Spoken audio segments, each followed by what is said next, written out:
Hi, I'm Karan Thapar. Over the last few years, I hope you've been watching my program, The Interview on the Wire.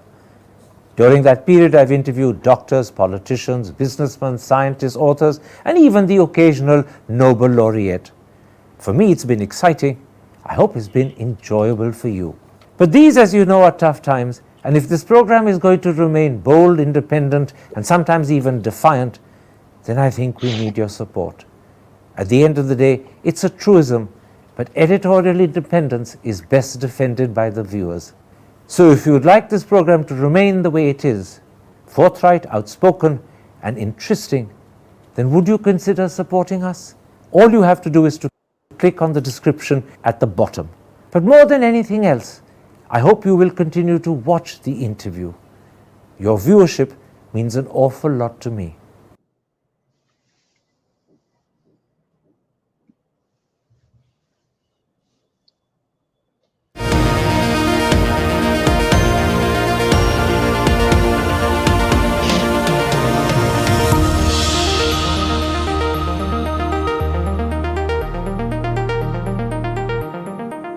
Hello and welcome to a special interview for The Wire. My guest today is a former chairman of Pakistan's cricket board and the founder editor of the Friday Times. And that makes him the perfect person to address the two issues I wish to raise today. How does Pakistan respond to India's treatment of its cricket team as well as its cricket fans? And what does the return of Nawaz Sharif mean for Pakistan's politics? Joining me now live from Lahore is the one and only Najam Sethi. Mr. Sethi is also a former caretaker chief minister of Pakistan's Punjab province. Mr. Sethi, let's start with cricket. I'll come to Nawaz Sharif's return after that. Almost 20 days have passed since the World Cup began, but very few, if any, visas have been issued to Pakistani fans of your cricket team. As Simon Wilde, writing in the London Times 2 days ago, says, and I'm quoting him, the hostility towards Pakistan fans and journalists has been well documented. As a former chairman of Pakistan's cricket board, how do you view this? It's very sad. It's sad because when I was chairman of the board and I was talking to Mr. Jay Shah during the Asia Cup discussions, the issue of visas for the World Cup came up, and the issue of whether or not Pakistan would participate in the World Cup came up. And I said very clearly to Mr. Shah at that time that there will be two considerations. First, whether or not your security will allow us to come and play in a place like Ahmedabad. And I didn't have to point out the background of the city and the state. And secondly, whether you would give Pakistani fans a sufficient number of visas to come and give support to their team. And I was assured on both counts that that would happen. I remember actually saying that we will require at least 5,000 visas. And the response from the other side was, no problem, as long as you tell us that you're definitely going to come and play in India, that'll be fine.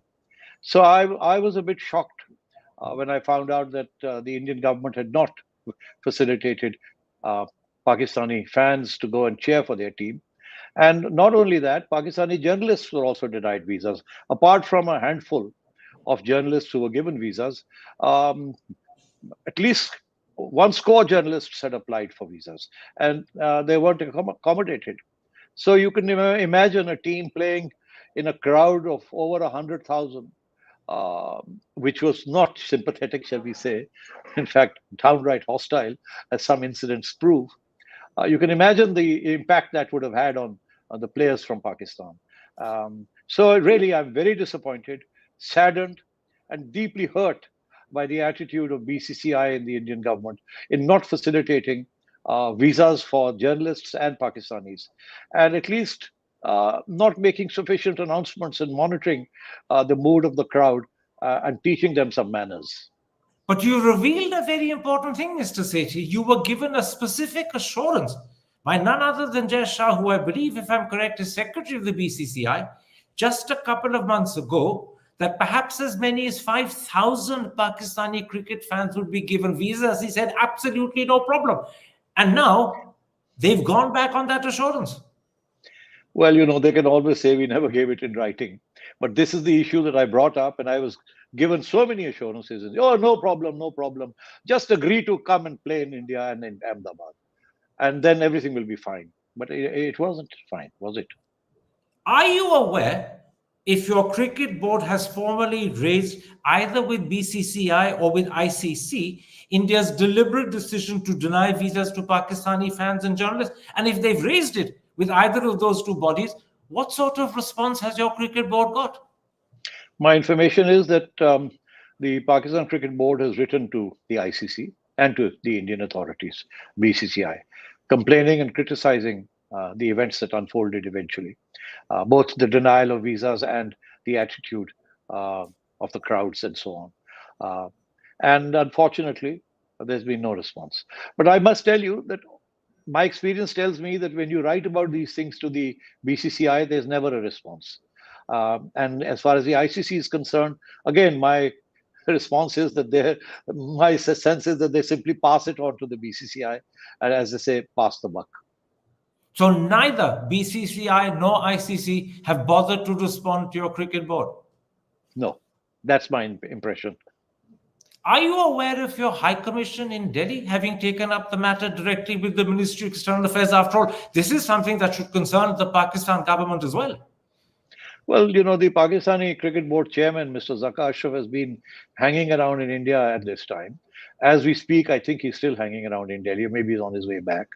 And he's been in touch with the Pakistan High Commissioner. I don't know what talks have transpired or what policy has been adopted, but there's certainly nothing in the news about Pakistan's High Commission having got into the act and protested or anything like that. They may well have, but I don't know about it. What impact has this denial of visas had on Pakistani fans as well as on the Pakistani people? They are now forced to watch by TV. Many would have wanted to be in India to watch in reality.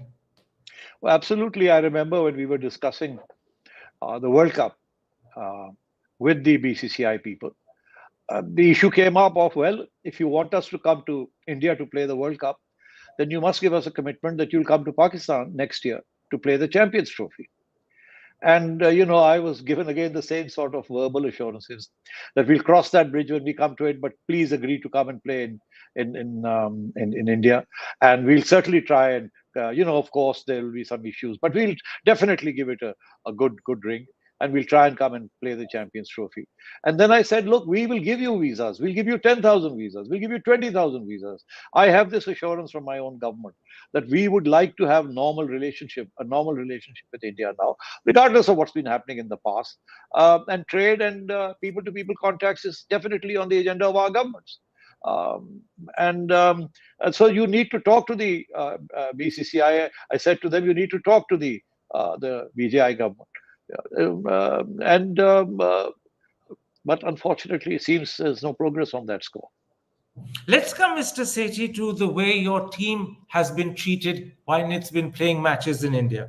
A few days ago in Bangalore, when Pakistan was playing against Australia, a Pakistani fan, I should add, one of the very few who's managed to get a visa, was stopped by the police when he shouted, "Pakistan Zindabad." As a former chairman of the cricket board, you know that Pakistan Zindabad or India Zindabad are the sort of things our cricket fans chant during a match. It's quite normal. So how do you, as a former chairman of the cricket board, view this development? A fan being stopped from saying during a match when his own team is playing, Pakistan Zindabad? Again, it's very shocking. It's shocking for two reasons. Number one, that an employee of the state of India actually has the audacity to turn around to a fan and say something like this. And the second is that none of the Indian fans at the site said anything to the policeman. Eventually, he had to be shooed away by the Pakistani supporter. I don't know whether he was an Indian or whether he was a visitor. I can't say, but still, it was quite shocking. It went down very badly here. It was my problem with all these incidents is that when Pakistan goes to India to play cricket, these issues are raised by nationalists and Islamists in Pakistan that don't go tit for tat, blah, blah, blah, blah, blah.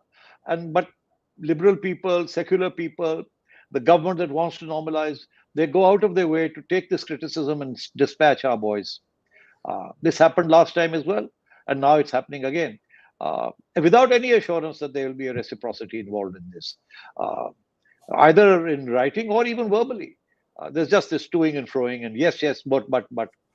So my sense is that come the Champions Trophy, there will be a lot of bad uh, vibes over here. Uh, and the idea being that if India doesn't want to come and play, and if the ICC supports India, then we should take some strong measures.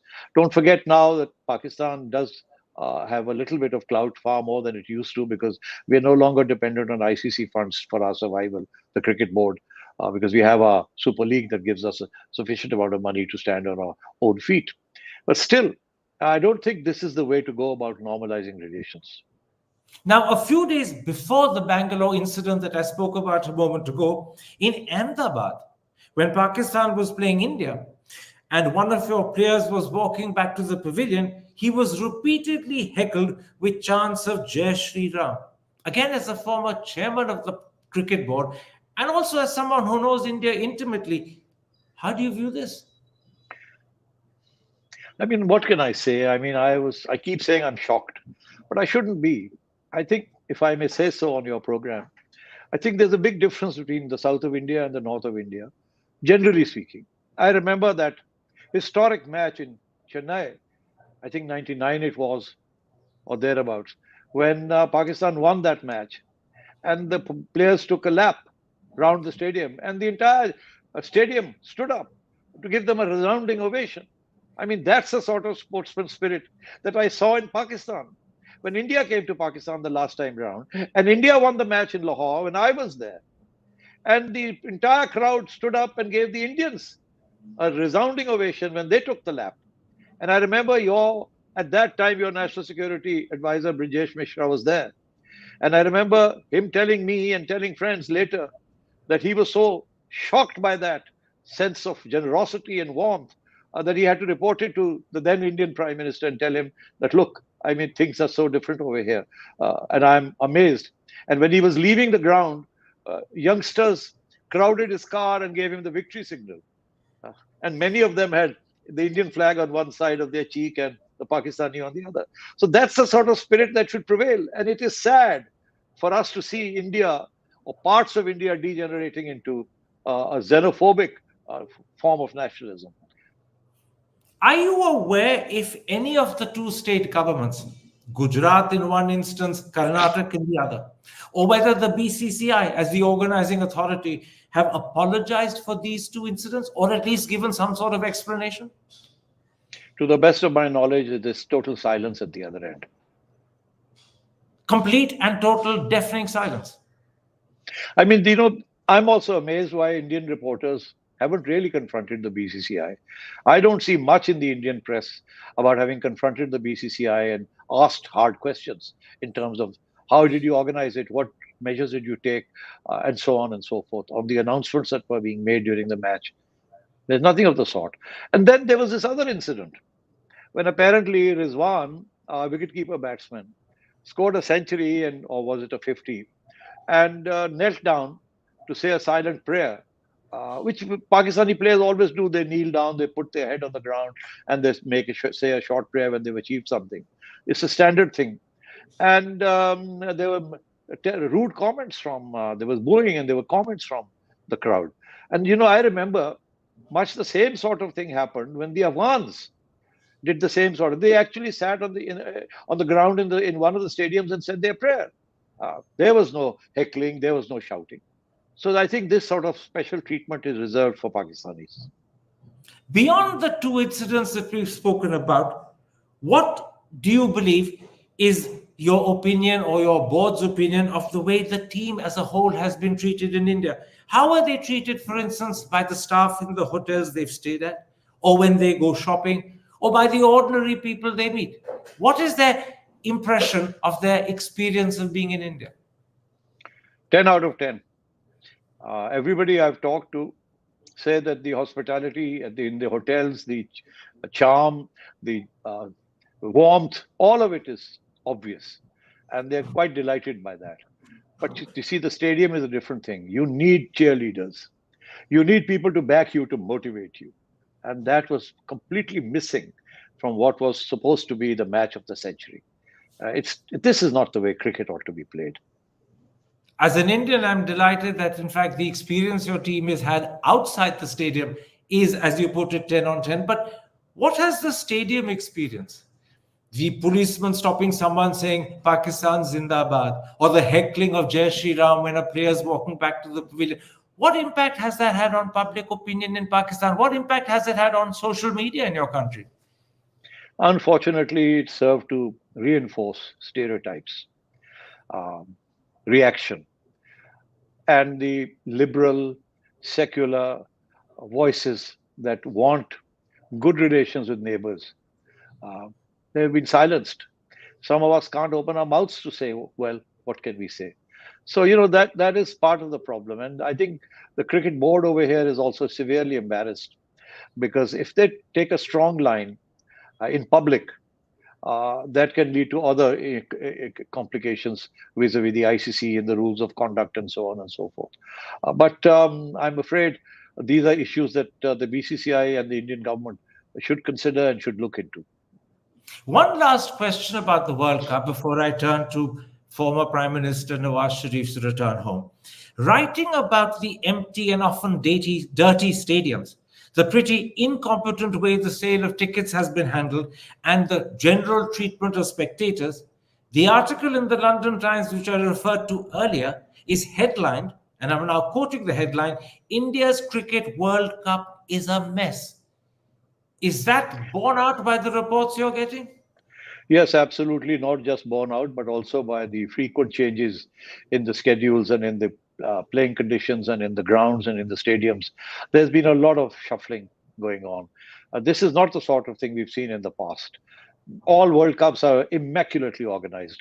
This one, I'm afraid to say, was not immaculately organized, far from it. And some of the criticism in the London Times article is absolutely justified. That is exactly my impression as well. So, in other words, this World Cup is not doing India credit. The India has always prided itself on its soft image, which is why the whole world has had a romance with India. I'm afraid when things go awry like this, it takes away a lot from that soft image. And people all over the world now can see things that are actually happening on the ground, rather than an image that has been created. And these images that come from the stadiums and from the frequent changes and from the way the BCCI is being run, I'm afraid they don't make India look good. Let's come at this point, Mr. Sethi, to Nawaz Sharif, who returned to Pakistan on Saturday. First of all, let me ask, is this a potential turning point in Pakistani politics, or is that media exaggeration? It's a turning point, and it's not a turning point. It's a turning point because a great injustice was done to Nawaz Sharif in 2017 when he was kicked out via a conspiracy between the senior echelons of the military establishment and the judiciary. And the idea was to bring Imran in and pave the way for his election and then to stay with him. That experiment was thought to be a turning point. It went awry. Eventually, there was a split and Imran had to be removed. And there was nothing left in the basket. So they had to go back to the Muslim League Noon and Nawaz Sharif and make way for him to come back. So this is now again yet another turning point. How far this will become a historic turning point is difficult to say, because there are lots of problems going forward, which we can discuss. But yes, it's 5 years ago, you could not have imagined that Nawaz Sharif would get a reprieve, would actually come back. You could not have imagined that Imran Khan would be in prison. And you could not have imagined that Nawaz Sharif would not be in prison. And today, the situation is exactly the opposite. Imran is languishing in prison. His party is being rent asunder. Nawaz Sharif has been facilitated to make a comeback. And the elections are finally going to be held at the end of January next year. And all indications are that the Noon League, the Nawaz League, will be able to form a government. Let's first talk about the reception Mr. Nawaz Sharif received at that rally at the Minar-e-Pakistan in Lahore. How large and enthusiastic was the crowd? And more importantly, did they accept and believe his message when he said, "I'm not coming home to seek revenge. I've come back to help and push forward the development of Pakistan"? Okay, a couple of points. First, what sort of a reception was it? It was huge. Make no mistake about it. If there were over 100,000 people in the venue, there were an equal number of people stuck on roads coming from all quarters of the province and outside the province and on the streets surrounding the venue. So it was huge by all standards. Uh, Equally, I must say that there was more enthusiasm and more support from outside Lahore than there was from within Lahore's own voter bank, as it were. There were Lahoris, but one would have thought there would be many more than there were, which is very interesting because Lahore was supposed to be the base area or the stronghold of Nawaz Sharif. So that is something for Nawaz Sharif to think about. Now, in terms of the impact, yes, this is going to have the same sort of impact that Imran Khan's rally at the same place had in 2011, which is when Imran was launched by the military establishment. And that particular rally was huge. It was facilitated by the then military establishment, and it was huge. And it was a turning point because then Imran then didn't look back, and eventually his party was able to garner enough votes in 2018, obviously with the help of the military establishment, to put together a government. The same thing is now happening. Um, and So we are on the same route. At that time, uh, uh, Nawaz was able to thwart uh, Imran Khan in 2013 when the elections were held, but barely so. This time, Imran is in prison. His party, as I said, is in the doghouse. And the people of Pakistan now think that just as then the establishment had decided that they were going to facilitate Imran into office, the establishment has now decided that the boot is on the other foot. The establishment will bring Nawaz back to office. So that will make a difference. The point being that people in Pakistan tend to think, oh, what does the establishment want? Why? Because it's ubiquitous. It's so powerful. It can get what it wants to get done. And it has done that. The past history suggests that it can manipulate elections and governments at will. And so, therefore, the perception is, why waste your vote? If the establishment wants Nawaz Sharif, well, why not give him the vote? At least we'll get some benefit out of it. So, for these two reasons, Nawaz's own support base, and he does have that, and then on top of it, the establishment support means that Nawaz is now assured of a victory in the forthcoming elections. Now, the problem is he is also convicted in at least two cases, and attempts to overturn or set aside those convictions were overruled by your Supreme Court. Yet, he's returned. He has bail till Tuesday, which presumably means it will probably be extended beyond that as well, but we'll only know tomorrow. Does all of this suggest that he has an arrangement or a deal with the army, and that's why he's come back with confidence? Let me say this frankly. The judiciary hasn't really played an independent role in Pakistan's history. There have been very rare occasions when it has stood up. But normally, in critical areas, the military tends to do what the establishment wants it to do. So, having said, and that is exactly the sort of role they played in bringing Imran to power and holding on to him until the last. And even now, there are people in the judiciary who are politically biased and was going out of their way to facilitate Imran. Having said that, I think this is going to be a test case. There are two or three issues coming up, and the judiciary will be watched very closely. The first is the case of military tribunals. The military, there's a law that the outgoing government passed, which said that uh, uh, military courts will look into all those people who created disturbances on May the 9th, when there was an abortive attempt to create a coup within the army via pressure on the streets. That's the charge. And that law is now before the Supreme Court. If that law is overthrown, that will indicate the Supreme Court is girding up its loins to become independent or more independent than before. And my sense is, and I want to make this prediction, that the judiciary is going to throw out the law that has promulgated military courts. So the judiciary will be reinstated to some extent in the perception of the public. Then will come the two cases of Nawaz Sharif. In both, he's been convicted. But the perception in all, excluding the supporters of Imran Khan, is that those courts were kangaroo courts that convicted him. There was no real evidence, which is why in one of the cases, the sentence has been suspended The conviction has been suspended. There's an appeal pending. So my sense is that justice will prevail.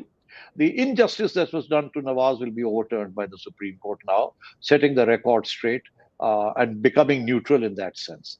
But by the same criterion, I think, and so therefore paving the way for Nawaz to stand for election. Uh, but by the same criterion, I think the Supreme Court will remain tough on the facilities and justice that is going to be meted out to Imran. So my sense is that it will not be the easiest thing in the world to keep Imran behind bars for more than a few years. And so the game will open up again. As an aside, you have a new Chief Justice, Qazi Faiz. How much of a test is this for him? He has a reputation for integrity and fairness. People also say he wasn't treated very well by the previous outgoing Chief Justice. Is this therefore a test for him? Yes and no. Yes, in the sense that he doesn't really have to do much. He's done 2 or 3 things that suggest that he's going to be able to steer the ship well. The first thing he's done is he's set up a 3-member bench to look at this case of military courts. And all 3 judges are on record as having opposed military courts. So the Chief Justice, in a sense, has rigged the court to throw out the military courts. So that suggests that he's going to play a role directly or indirectly. Then comes the question of there are some other issues that are also pending before the court, and my sense is that he's going to play a very positive role. For example, there's this issue of when the elections will be held. Under the Constitution, you've got to hold elections in 90 days after the dissolution of the assembly. But clearly, that's not going to be happening now. So what is he going to do? The case is before the court. My sense is he's going to give a leverage. He's going to give a little bit of leverage. Maybe say, okay, for this reason and this reason, which the Election Commission is going to argue, not the government, not the political parties. The Independent Election Commission will argue that for this reason and for this reason, blah, blah, blah, blah, blah. Can you please allow us to hold the elections at the end of January instead of 3 months, which end in November or so. So my sense is he's going to be lenient on that score. But beyond that, I don't think he's going to give any leverage beyond that. So yes, I think he's going to try and play it within the bounds of rationality and transparency. Because we do want these elections, and there are people who don't want these elections. So he will want to have these elections. He will demand the elections be held. He'll give a concession in terms of the date to enable the Election Commission, which is an independent institution, to have its way. So I think he's going to tread carefully, but his actions will all be transparent.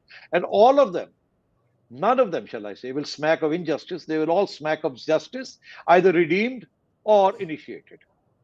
Let's come back to Nawaz Sharif. Your expectation is that he will be able to contest the elections. His convictions will be overturned in time. The question is he popular enough to bring his party, the PMLN, to power? Or can Imran Khan's popularity, even though the man remains in jail and his party is badly weakened by defections and resignations, deny Nawaz the victory Nawaz so badly wants? I don't think Imran's party will be able to make any headway in the forthcoming elections. There are 2 reasons for that. The first is something I've already mentioned. People know that there's no way Imran is going to come back to power in the short term. So why waste your vote? Many people will not go out to vote because they know it's going to be wasted, or they might turn around and switch their loyalties to the party that's going to win. Certainly, this sort of thing happens in the rural areas and in the semi-urban areas, where loyalties and what we call dhadas, meaning blocks, people vote en bloc for various reasons. But having said that, I think the other fact that the establishment is right behind Nawaz Sharif is going to help him. It's going to put wind in his tail.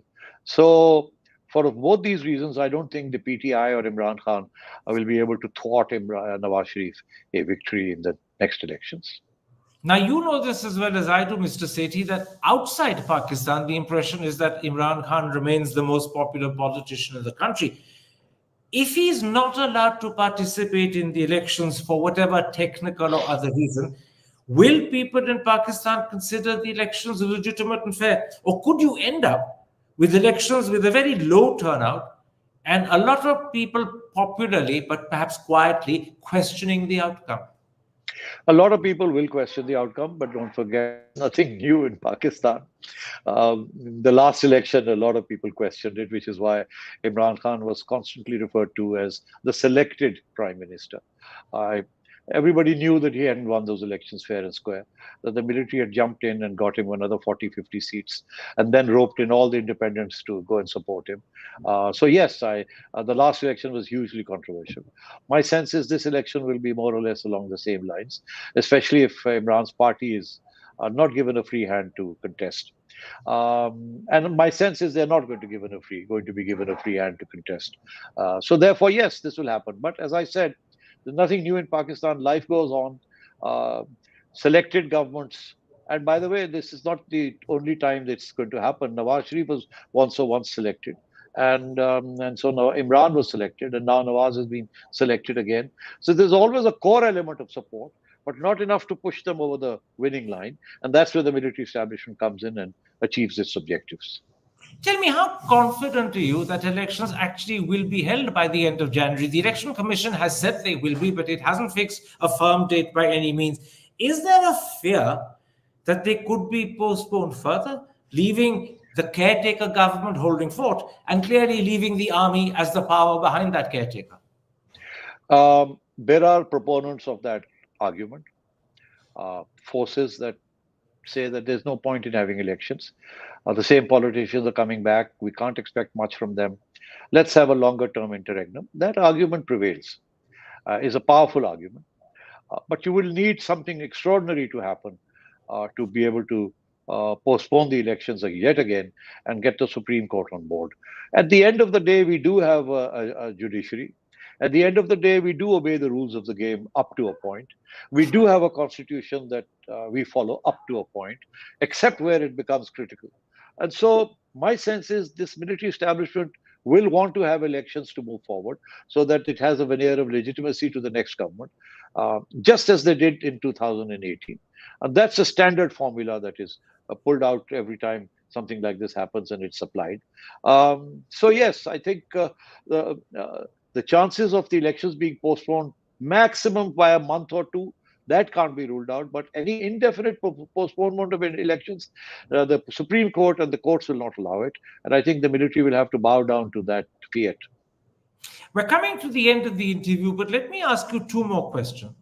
As you know better than me, Pakistan faces multiple problems: economic, financial, political, social, and on top of all of that, there's the rising tide of terrorism. Is a fourth Nawaz Sharif prime ministership the solution? Well, I tell you something very interesting, and I'm glad you asked this question. One of the things Nawaz Sharif talked about in his speech yesterday was about normalizing relations with neighbors. Because a lot of the terrorism that we face now comes from the neighbors or originates in the neighborhood. And Nawaz Sharif has always said that we need to stop our support for similar groups based in Pakistan who go and do terrible things in the neighboring countries. And he's been vindicated.